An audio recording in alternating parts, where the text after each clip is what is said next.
300 रुपए लेकर हीरो बनने मुंबई आए थे प्रेम चोपड़ा साहब। पंजाबी फिल्म से शुरुआत हुई और फिर कई हिंदी फिल्म्स में बतौर हीरो काम किया, लेकिन पहचान मिली नेगेटिव कैरेक्टर्स में, विलेन के रोल्स में। ये खाल, ये गोश्त, ये हड्डियां जितनी तकलीफ बर्दाश्त कर सकती हैं, तकलीफ इन्हें इससे कहीं ज्यादा दी जा सकती है।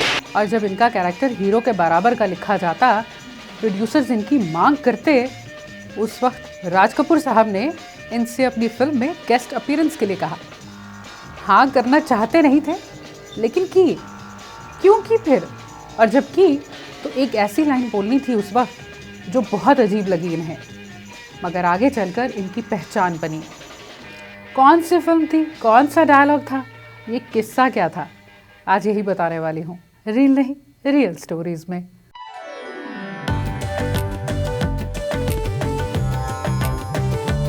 पंजाबी फिल्म्स में काम करने के साथ ही इन्हें मुंबई में हिंदी फिल्म्स में काम मिलने लगा था बतौर हीरो फिल्म्स की, जैसे सिकंदर आजम, मैं शादी करने चला, कुंवारी। मगर ये फिल्म्स चली नहीं। फिल्मिस्तान के राइटर थे, उन्हें प्रेम चोपड़ा साहब ने अपनी फिल्म चौधरी करनैल सिंह दिखाई, इस उम्मीद में कि शायद कोई रोल मिल जाए। उन्होंने पूछा, गाड़ी चाहिए? बोले हाँ।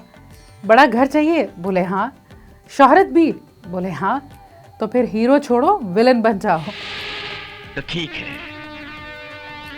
बुझा दो इसकी प्यास, इसी में हम सब का भला है। और जब इनकी कटी पतंग, दो रास्ते, पूरब और पश्चिम, राजा जानी, गोरा और काला, आप आए बाहर आई, ये बड़ी फिल्म्स आ चुकी थी, यानी कि नेगेटिव कैरेक्टर प्ले करते हुए ये एक मकाम हासिल कर चुके थे, राज कपूर साहब ने इनसे अपनी फिल्म बॉबी में गेस्ट अपीयरेंस देने के लिए कहा। अब इनका रिश्ता भी था। प्रेम चोपड़ा साहब की जो वाइफ उमा जी और राज कपूर साहब की वाइफ, ये दोनों बहनें मिले तो फिर बोले, एक रोल है बॉबी में, लेकिन स्पेशल अपीयरेंस है। प्रेम चोपड़ा साहब ने कहा, चलिए ये तो ठीक है, लेकिन राज जी मेरा जो दौर चल रहा है पैरेलल रोल्स का है, यानी हीरो और मेरा स्क्रीन टाइम हो या कैरेक्टर में दम होने की बात हो, बराबर का होता है। बड़े बड़े डायरेक्टर्स की फिल्म्स कर रहा हूँ, और अगर मैं ये एक्सेप्ट कर लेता हूँ तो फिर बाकी भी कहेंगे, और मैं मना कैसे कर पाऊँगा? मना करूँगा तो मेरे भी रिलेशंस ख़राब होंगे, मन में एक दरार तो होगी। राज कपूर साहब बोले, तुम जो भी कहो, मुझे तुम्हारी ज़रूरत है, पता नहीं अब जो करना है तुम करो। अब भला राज कपूर साहब को कोई मना करे तो कैसे? अब वो कहते हैं कि हम जब पार्टी में मिले तो प्रेम चोपड़ा साहब को भी अब एक्साइटमेंट है कि चलो गेस्ट अपीयरेंस ही सही, पर करना क्या है? उन्होंने पूछा। राज कपूर साहब बोले, कोई नहीं, बता देंगे। अरे कोई सिचुएशन तो बताइए, आपकी फिल्म है तो वो तो बड़ी होगी। राज कपूर साहब बोले, अरे बताएंगे। और फिर खैर ज़्यादा इंसिस्ट करने पर इन्हें सीन समझाया उन्होंने। अब उसे समझने के बाद एक और सवाल। अब इन्होंने प्रेमनाथ जी से बात की, कहा, मुझे राज साहब ने ये डायलॉग बताया है, मुझे तो ये रजिस्टर ही नहीं हो रहा।